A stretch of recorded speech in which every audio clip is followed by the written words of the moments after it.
ನಮಸ್ಕಾರ, ನಾನು ಶಿಲ್ಪಾ. ಮನೆ ಪಾಕಕ್ಕೆ ಮತ್ತೊಮ್ಮೆ ಸ್ವಾಗತ. ನಮ್ಮ ಇವತ್ತಿನ ರೆಸಿಪಿ ಬೀಟನ್ ಕಾಫಿ.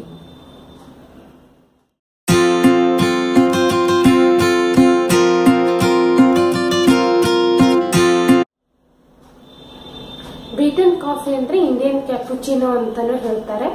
ಸ್ವಲ್ಪ ನೊರೆಭರಿತವಾಗಿರೋ ಕಾಫಿ. ಒಂದು 5 ನಿಮಿಷ ಎಕ್ಸ್ಟ್ರಾ ಟೈಮ್ ಬೇಕಾಗತ್ತೆ, ಆದ್ರೆ ತುಂಬಾ ಚೆನ್ನಾಗಿರುತ್ತೆ. ಕಾಫಿ ಪುಡಿ ಹಾಗೂ ಸಕ್ಕರೆಯನ್ನ ಮೊದಲು ಬೀಟ್ ಮಾಡಿ ಕ್ರೀಮಿ ಕನ್ಸಿಸ್ಟೆನ್ಸಿಗೆ ತಂದು ನಂತರ ಹಾಲು ಮಿಕ್ಸ್ ಮಾಡೋದಕ್ಕೆ ಬೀಟನ್ ಕಾಫಿ ಅಂತ ಹೇಳ್ತಾರೆ. ಹೇಗೆ ಮಾಡೋದನ್ನ ನಾವೀಗ ನೋಡ್ಕೊಳ್ಳೋಣ. ಏನೇನು ಬೇಕು ಅನ್ನೋದನ್ನ ನೋಡೋಣ. 1.5 tea spoon instant coffee powder, 1.5 tea spoon ಸಕ್ಕರೆ ಅಥವಾ ರುಚಿಗೆ ತಕ್ಕಷ್ಟು, 1/4 ಕಪ್ ಹಾಲು. ಈಗ ಮೊದಲಿಗೆ ಒಂದು ಬೌಲ್ಗೆ ನಾನು ಸಕ್ಕರೆ ಹಾಗೂ ಕಾಫಿ ಪೌಡರ್, ಸಕ್ಕರೆ ಹಾಗೂ ಕಾಫಿ ಪೌಡರ್ ಖಂಡಿತ ನಿಮ್ಮ ಟೇಸ್ಟಿಗೆ ಸರಿಯಾಗಿ ನೀವು ಹಾಕೊಳ್ಬಹುದು. ನೀವು ನಾರ್ಮಲ್ ಆಗಿ 1 ಕಪ್ ಕಾಫಿಗೆ ಎಷ್ಟು ಸಕ್ಕರೆ ಅಥವಾ ಎಷ್ಟು ಕಾಫಿ ಪೌಡರ್ ಹಾಕೊಳ್ತೀರೋ ಅಷ್ಟನ್ನ ನೀವು ಇಲ್ಲಿ ಅಡ್ಜಸ್ಟ್ ಮಾಡ್ಕೋಬಹುದು. ಈಗ ಇದಕ್ಕೆ 1 ಟೀ ಸ್ಪೂನ್ ನಷ್ಟು ನೀರು, ಜಾಸ್ತಿ ಹಾಕಬಾರ್ದು, ಕೇವಲ 1 ಟೀ ಸ್ಪೂನ್ ನಷ್ಟು ನೀರನ್ನ ಹಾಕಿ ಮೊದಲು ಈ ರೀತಿ ಕಾಫಿ ಪುಡಿ, ಸಕ್ಕರೆ ಹಾಗೂ ನೀರು ಸರಿಯಾಗಿ ಮಿಕ್ಸ್ ಆಗುವವರೆಗೆ ಈ ರೀತಿ ಕಲಿಸ್ಕೋಬೇಕು. ಗಂಟುಗಳಿರಬಾರ್ದು. ನಂತರ ಒಂದು 3 ರಿಂದ 4 ನಿಮಿಷ ಇದನ್ನ ಈ ರೀತಿ ಬೀಟ್ ಮಾಡಬೇಕು. ನೀವು ಈ ರೀತಿ ಸ್ಪೂನನ್ನು ಯೂಸ್ ಮಾಡ್ಕೊಳ್ಬಹುದು, ಸ್ಪೂನಿಂದನೂ ಮಾಡಬಹುದು, ಅಥವಾ ಈ ರೀತಿ ಚಿಕ್ಕದಾದ ಒಂದು ವಿಸ್ಕ್ ಸಿಗುತ್ತೆ, ಯಾವುದೇ ಪಾತ್ರೆ ಅಂಗಡಿಯಲ್ಲಿ ಸುಲಭವಾಗಿ ಸಿಗುತ್ತೆ. ಇದು ತುಂಬಾ ಯೂಸ್ಫುಲ್ ಆಗುತ್ತೆ, ಇದರಿಂದ ತುಂಬಾ ಸುಲಭ. ಫಸ್ಟ್ ಚಮಚದಿಂದ ಮಿಕ್ಸ್ ಮಾಡ್ಕೊಂಡ ಮೇಲೆ ನೀವು ಇದರಿಂದ ಈ ರೀತಿ ಬೀಟ್ ಮಾಡ್ಕೊಳ್ಬೇಕು. 2 ರಿಂದ 3 ನಿಮಿಷ ಆದ್ಮೇಲೆ ಮತ್ತೆ ನೋಡೋಣ. ಈಗ 3 ನಿಮಿಷ ಆಗಿದೆ ನೋಡಿ, ಇದು ಎಷ್ಟು ಕ್ರೀಮಿ ಆಗಿದೆ. ಸಕ್ಕರೆ ಪೂರ್ತಿ ಕರಗಿಲ್ಲ, ಸ್ವಲ್ಪ ಸ್ವಲ್ಪ ಕರಗಿದೆ. ಕಲರು ಲೈಟ್ ಬ್ರೌನ್ ಆಗಿದೆ. ಈ ಟೈಮಲ್ಲಿ ನಿಮಗೆ ತುಂಬಾ ದಪ್ಪ ಅನ್ಸಿದ್ರೆ ಕೇವಲ 1-2 ಹನಿಯಷ್ಟು ನೀರನ್ನ ಹಾಕೊಳ್ಬಹುದು. ಕೇವಲ 1-2 ಹನಿಯಷ್ಟು ನೀರನ್ನ ಹಾಕೊಂಡು ನೀವು ಮತ್ತೆ ಬೀಟ್ ಮಾಡಿ. ಸಕ್ಕರೆ ಪೂರ್ತಿ ಕರಗಿ ಇದು ಪೂರ್ತಿ ಕ್ರೀಮಿ ಆಗೋವರೆಗೆ ಇನ್ನೊಂದು 2 ನಿಮಿಷ ನಾವಿದನ್ನ ಇದೇ ರೀತಿ ಬೀಟ್ ಮಾಡಬೇಕು.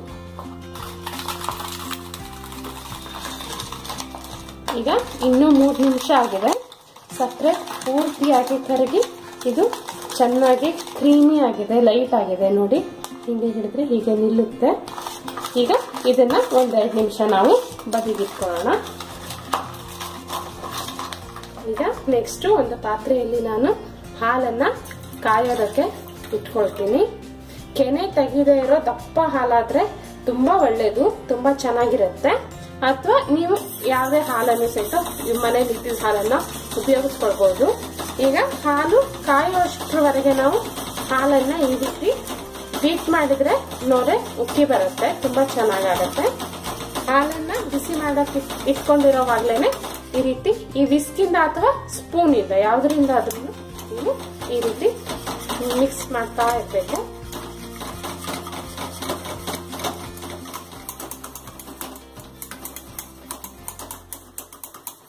ಈಗ ನೋಡಿ, ಹಾಲಲ್ಲಿ ನೊರೆ ಬರೋದಕ್ಕೆ ಶುರು ಆಗಿದೆ.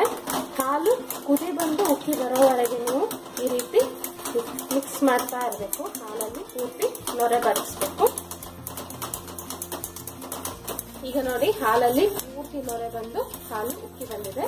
ಇದನ್ನ ಆಫ್ ಮಾಡ್ಕೊಳ್ಳೋಣ.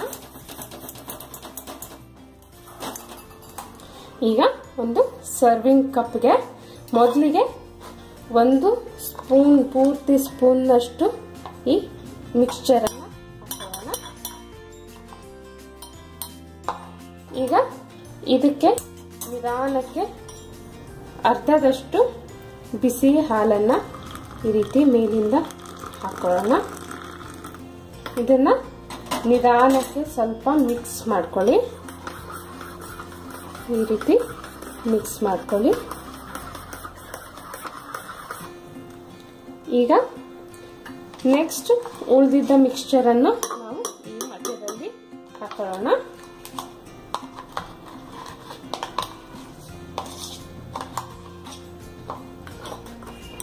ಈಗ ಮತ್ತೆ ಉಳಿದ ಬಿಸಿ ಹಾಲನ್ನ ಸ್ವಲ್ಪ ಮೇಲಿನಿಂದ ಹಾಕೊಳ್ಳೋಣ.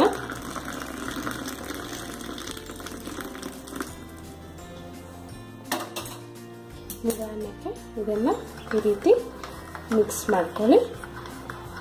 ನೋಡಿ ಲೊರೆ ಬಂದಿರೋದು ಕಾಣ್ತಾ ಇದೆ.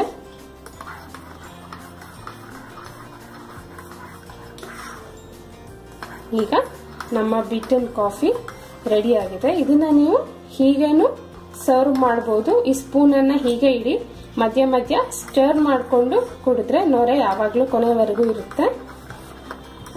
ಈಗ ಮೇಲ್ಗಡೆಯಿಂದ ಚಾಕ್ಲೇಟ್ ಪೌಡರ್ ಅಥವಾ ಕೋಕೋ ಪೌಡರ್ ಅಥವಾ ಕಾಫಿ ಪೌಡರ್ ನಿಮ್ಗೆ ಏನ್ ಬೇಕೋ ಅದನ್ನ ಸ್ಪ್ರಿಂಕಲ್ ಮಾಡ್ಕೊಳ್ಬಹುದು.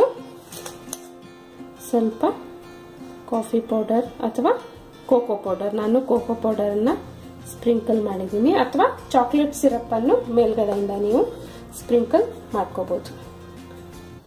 ಬಿಸಿಯಾದ ಕ್ರೀಮಿ ಬೀಟನ್ ಕಾಫಿ ಸವಿಯೋದಕ್ಕೆ ಸಿದ್ಧವಾಗಿದೆ. ನಾರ್ಮಲ್ ಕಾಫಿಗಿಂತ ಒಂದ್ ಸ್ವಲ್ಪ 5 ನಿಮಿಷ ನೀವು ಎಕ್ಸ್ಟ್ರಾ ಬೀಟ್ ಮಾಡಿ ಕಾಫಿ ಮಾಡಿದ್ರೆ ಕ್ರೀಮಿಯಾಗಿ ಕುಡಿಯೋದಕ್ಕೆ ತುಂಬಾ ಚೆನ್ನಾಗಿರುತ್ತೆ. ಟ್ರೈ ಮಾಡಿ ನೋಡಿ, ಹೇಗಾಯ್ತು ಅನ್ನೋದನ್ನ ಖಂಡಿತ ನನಗೆ ತಿಳಿಸಿ. ಮತ್ತೊಮ್ಮೆ ಮತ್ತೊಂದು ರೆಸಿಪಿಯೊಂದಿಗೆ ನಿಮ್ಮನ್ನ ಭೇಟಿ ಆಗ್ತೀನಿ. ಅಲ್ಲಿವರೆಗೂ take care and happy cooking.